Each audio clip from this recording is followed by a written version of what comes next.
Hello everyone, welcome back to my channel. कैसे हैं आप सब? आई होप आप बढ़िया होंगे। आज का हमारा टॉपिक है ब्रोनफ्रेंड ब्रेनर की बायो इकोलॉजिकल थ्योरी, और इसको हम इकोलॉजिकल थ्योरी भी बोल सकते हैं। तो आप इस थ्योरी को बहुत बढ़िया से समझना। इसमें बहुत सारे सिस्टम उन्होंने दिया है, तो वो उन्होंने किस तरह इस सिस्टम को डिवाइड किया और किस तरह उन्होंने बताया है कि बच्चों पर ये सारे सिस्टम कैसे इम्पैक्ट डालते हैं, उसके बारे में इन्होंने बताया है। तो चलिए पढ़ते हैं ब्रोनफ्रेंड ब्रेनर की बायो इकोलॉजिकल थ्योरी। ब्रोनफ्रेंड ब्रेनर एक साइकोलॉजिस्ट थे, जो कि रशियन साइकोलॉजिस्ट थे। उन्होंने इकोलॉजिकल थ्योरी दिया था। इकोलॉजिकल का मतलब ही है कि इन्वायरमेंट से रिलेटेड, ठीक है।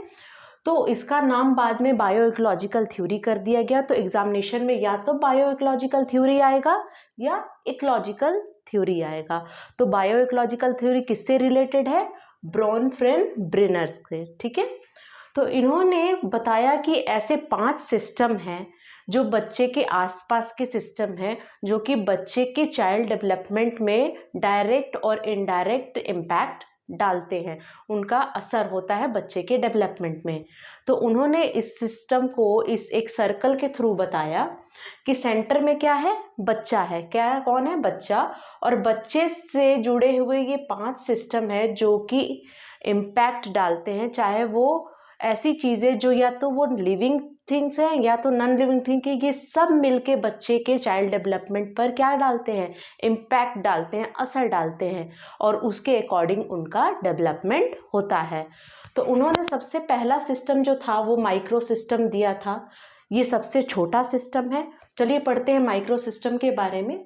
माइक्रो सिस्टम जो है वो सबसे छोटा है लेकिन सबसे ज़्यादा इम्पैक्ट डालता है, यानी माइक्रो सिस्टम का इम्पैक्ट सबसे ज़्यादा होता है बच्चे की लाइफ पर, ठीक है ना। तो माइक्रो सिस्टम क्या करता है? डायरेक्ट इम्पैक्ट डालता है, मोर इम्पैक्ट यानी डायरेक्ट इम्पैक्ट, और सबसे ज़्यादा जुड़ा हुआ रहता है। अब आप बता सकते हो कि बच्चे का कनेक्शन सबसे ज़्यादा किससे होता है? तो सबसे पहले तो पेरेंट्स यानी होम का एनवायरनमेंट, और दूसरा टीचर्स पीयर्स यानी स्कूल का एनवायरनमेंट। तो ये दोनों डायरेक्ट इम्पैक्ट डालते हैं किस पर? बच्चे के चाइल्ड डेवलपमेंट पर, ठीक है। तो पहला सिस्टम क्या है? माइक्रो सिस्टम, जो कि डायरेक्ट इम्पैक्ट डालता है। कौन डालेगा इम्पैक्ट? होम का एनवायरनमेंट और स्कूल का एनवायरनमेंट दोनों मिलकर, ठीक है ना, दोनों मिलकर बच्चे के चाइल्ड डेवलपमेंट पर इम्पैक्ट डालते हैं। इसके बाद इन्होंने दूसरा सिस्टम बताया। दूसरा सिस्टम था मीजो सिस्टम, ठीक है ना। मीजो सिस्टम ये सिस्टम जो है ये बच्चे पर भी इम्पैक्ट डालता है, लेकिन सबसे ज़्यादा इम्पैक्ट कौन डालता है? Micro system. मीजो सिस्टम होता है interaction between home and school. Meso system में स्कूल और होम दोनों मिलके दोनों का इंटरेक्शन जब होता है, यानी कि जब पेरेंट्स टीचर मीटिंग होती है या पेरेंट्स स्कूल में जाते हैं, टीचर से मिलते हैं, और वो उन दोनों का इन्वायरमेंट, उन दोनों की जो मिली भगत होती है, जो मतलब मिली भगत नहीं कह सकते इसको, हम बोलेंगे कि दोनों मिलके दोनों का एफर्ट जो बच्चों के ऊपर इम्पैक्ट डालता है वो होता है मीजो सिस्टम, ठीक है ना। Interaction between school and home, ठीक है। थर्ड सिस्टम है एक्सो सिस्टम। एक्सो सिस्टम जो है वो डायरेक्ट इम्पैक्ट बच्चे पर नहीं डालता है। अगर डायरेक्ट नहीं डालेगा तो कैसे क्या डालेगा? इनडायरेक्ट इम्पैक्ट डालेगा। कैसे डालेगा? Indirect impact. अब इसमें क्या होता है? ये तीसरा है। देखिए, पहला हमने माइक्रो पढ़ा, दूसरा मीजो पढ़ा, तीसरा एक्सो, चौथा मैक्रो, और पांचवा क्रोनो। ये सिस्टम उन्होंने एक सर्कल के थ्रू बताया कि सेंटर में बच्चा है और ये सारे इससे जुड़े हुए हैं, लेकिन सबसे ज़्यादा इम्पैक्ट किसका होता है? पहले सिस्टम का, माइक्रो का। तो एक्सो सिस्टम में ये होता है कि इनडायरेक्ट इम्पैक्ट डालता है, डायरेक्टली नहीं, किसी और के साथ होगा, और वो क्या होगा? इनडायरेक्टली बच्चे को इफेक्ट करेगा, ठीक है।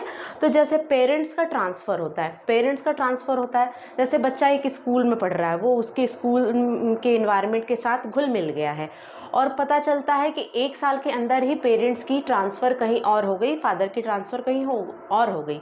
तो देखो एडजस्टमेंट में तो दो तीन महीने बच्चे को लग ही जाते हैं। जब बच्चा पहले से उस स्कूल के इन्वायरमेंट में, वहाँ उसकी फ्रेंडशिप हो गई है, उसके टीचर के साथ अच्छे टर्म एंड कंडीशन हो गए हैं, फिर अचानक से बच्चे को पता चलता है कि उसके पेरेंट्स का क्या हो गया है, ट्रांसफ़र हो गया है, तो बच्चा फिर दूसरे शहर में जाएगा, फिर वहाँ फिर से उसको उस इन्वायरमेंट में अडेप्ट करना पड़ेगा और नए फ्रेंड बनाने पड़ेंगे, नए टीचर्स के साथ मिलना पड़ेगा। तो हुआ ये किसके साथ, बच्चे के फादर के साथ, लेकिन इम्पैक्ट किस पर पड़ रहा है, बच्चे पे पड़ रहा है।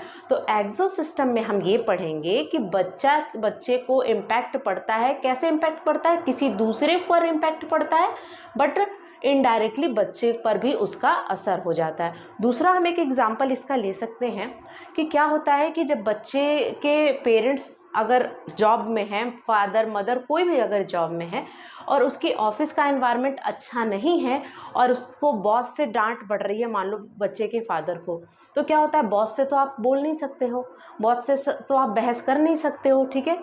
तो क्या होता है ना कि उस कंडीशन में पेरेंट्स क्या करते हैं, अपने बच्चों के ऊपर अपना गुस्सा उतार देते हैं और इसको हम लोग बोलते हैं डिस्प्लेसमेंट। ये एक डिफेंस मैकेनिज्म है, मैं आगे इसको पढ़ाऊंगी, ठीक है। डिफेंस मैकेनिज्म का पार्ट है कि जब पेरेंट्स जो हैं उनको डांट पड़ती है कहाँ, ऑफिस में, और वो ऑफिस में अपना गुस्सा ना उतारते हुए अपने बच्चों के ऊपर गुस्सा उतारते हैं, आके अपने बच्चों के ऊपर गुस्सा दिखाते हैं, तो वो भी एक्सो सिस्टम में आता है। पेरेंट्स के साथ कहीं और हुआ और गुस्सा कहीं और आके गिरा, तो ये एक डिफेंस मैकेनिज्म में भी आता है, मैं आगे आपको बताऊंगी। एक और एनवायरनमेंट है जब गवर्नमेंट की पॉलिसी, क्या होती है, गवर्नमेंट हमेशा पॉलिसी चेंज करते रहता है, तो चेंजेस होते हैं तो स्कूल पर भी उसका इम्पैक्ट पड़ता है। जैसे ECCE आया policy, early child care development वाला जो आया, तो उससे क्या हुआ, बच्चों के जैसे पॉलिसी चेंज हुई तो क्या हुआ, उसके अकॉर्डिंग स्कूल में सिलेबस चेंज होंगे, कैरिकुलम चेंज होगा, तो बच्चों पर इम्पैक्ट पड़ेगा। तो सब मिला के हमने ये पढ़ा कि एक्सो सिस्टम जो है वो इनडायरेक्ट इम्पैक्ट डालता है बच्चे के ऊपर। उसके बाद वाला सिस्टम जो चौथा सिस्टम है वो है मैक्रो सिस्टम, ठीक है। ये बहुत बड़े पैमाने पर होता है और बहुत ज़्यादा लोगों को इम्पैक्ट करता है, और ये जो इम्पैक्ट डालता है ये लाइफ टाइम का इम्पैक्ट होता है बच्चे के ऊपर। जैसे बच्चे का रिलीजन क्या है, उसका इम्पैक्ट, उसके जो रूल्स होते हैं रिलीजन्स के, उसके स्पिरिचुअलिटी जो होती है उसको फॉलो कर रहा है वो हो गया। बच्चे का कल्चर किस कल्चर से बिलोंग करता है, वो उस कल्चर को फॉलो करना, उसके नॉर्म्स को फॉलो करना, वैल्यूज़ को फॉलो करना, ये सब भी बच्चे के ऊपर बहुत लार्ज अमाउंट में क्या करता है, इम्पैक्ट डालता है। उसके बाद हम पढ़ेंगे बच्चे का कंट्री, बच्चे को अपने कंट्री से कितना ज़्यादा लगाव है, कितना वो ज़्यादा देशभक्त है, ये सब भी क्या है, मैक्रो सिस्टम में आते हैं, ठीक है। तो हमने पढ़ा micro system, meso system, exo system, और लास्ट सिस्टम अभी हम पढ़ेंगे क्रोनो सिस्टम। क्रोनो सिस्टम का मतलब होता है टाइम रिलेटेड चेंजेस।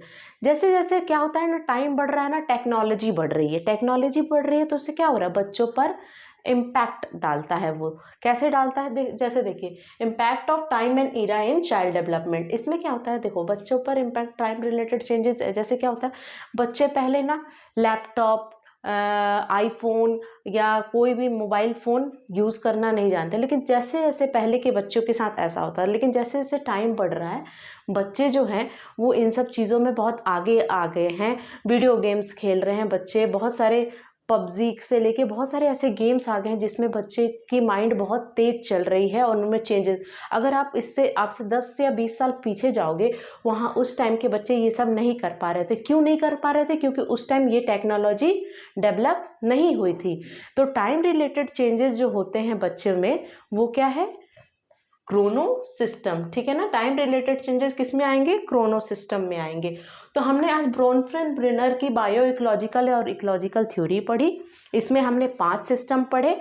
5 सिस्टम में micro system, meso system, exo system, macro system and chrono system पढ़ा। और ये सिस्टम जो है इसमें सबसे ज़्यादा इम्पैक्ट डालता है, डायरेक्ट इम्पैक्ट, और माइक्रो सिस्टम डालता है। तो आई थिंक आपको ये टॉपिक क्लियर हो गई होगी। अगर किसी भी तरह का प्रॉब्लम है तो प्लीज़ कमेंट सेक्शन में मेंशन कीजिए, मैं इसको ट्राई करूँगी कि आपके प्रॉब्लम को सॉल्व करूँ। तब तक के लिए thank you so much for watching, bye.